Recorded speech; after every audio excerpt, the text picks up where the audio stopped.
one practice one day, but what was the general feeling and maybe the transition from off-season to today, right. Plays? Yeah, it was great. It was great to be back out here. It was great to have everybody out competing. You know, it's always an exciting time of year when you get back to camp because it starts for real now. And you can see the excitement and the energy that the guys brought. And then also for us, the little bit of time away and then also kind of catch your breath a little bit and really able to absorb some of that playbook that we went through all offseason and now get back at it. It was exciting to be out here. Does it ramp up the pressure for you guys knowing it's gotten closer to a decision every fall? Right. Well, of course, you have to have a sense of urgency, especially at our position. I think every time you go out there, you're trying to prove that you're the guy and also that you're prepared, you're ready to go. And so, of course, there's a sense of urgency each and every time. But I think at the same time, you have to go out with an understanding that you can't put too much pressure on yourself or you'll take away from what you're trying to get done. Where do you describe the effect that Greg sounds? I think it starts with his confidence, and I think that carries over to the players. He creates an environment that's such that he makes it exciting for us, and he makes you want to play for him because you know that he's going to put you in the best possible position to win, and that's always exciting as a player. What did you know of him before he got here, and what did you learn maybe in a short period of time? I know that he's a competitor. I know that first and foremost. I know that when we were in like the first day of 7-on-7, and we get a blitz that we've never seen before, and we're going, what in the world's going on, So he wants to win each and every down.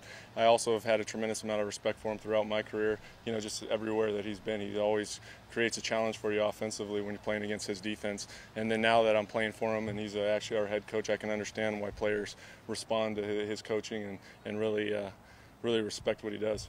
Matt, what's the relationship like between you and EJ? It's got to be a little bit different than between you and Brady in New England. Right. How that training? Not really. Honestly, I think we've got a great room. I think Tyrod and EJ are great people, and it's not just here but outside. And you guys have probably experienced that just talking to those guys. You understand that they're good guys, and so it makes it easy to come to work every day and cheer for them and help them along. And at the same time, I think that they do the same for me. So it's been a good experience so far. And while we are competing, I think we all take the approach that we're not competing against each other as much as we're competing against ourselves to make ourselves the best that we can do. And at the end of the day, none of us make that decision. The coaches make the decision, so we've got to just go out there and compete on the field. Matt, how do you feel like it's your job to lose? Yeah. You know what? I'd like to think so, but at the same time, you never know. You don't know what coach is thinking. So I go out there every day with the mentality that I'm the starter, and at the end of the day, I've got to prove that. Matt, can you comment on just how you guys view practice tape getting there at night? Is there a focus on individually critiquing yourself, or are you guys more focused on the overall play and functioning of the offense? I'm just kind of curious as to the review process. That's a great question. When we go in there and we watch the film and we break it down, we start with the play. Obviously, what's the foundation of the play? What are we trying to get accomplished? And then from there, you're critiquing yourself, your mechanics, and at the same time, did we go the right place with the ball? Was it a mental error? Well, should we gone somewhere else? And so there's always that critique of the play. A lot of times when you do something right, that's exactly what you're supposed to do. But there's more focus on if we need to correct some things, which there's always this time of year. That's what you're out here for. You're going to make those corrections, and hopefully the next day you don't make that same mistake. So you might back that thing up 3-4 times, like that one play. Oh, it could be 10 times. To be honest with you, because there's multiple people doing multiple things on every play, obviously, and sometimes you're watching how the play develops. You're going to review, well, what did the X do here? How did he release? Can we do something better? So that's all part of that film study. Matt, what's your even at this 11 years or so, you got past the idea of criticism affecting anything from the outside?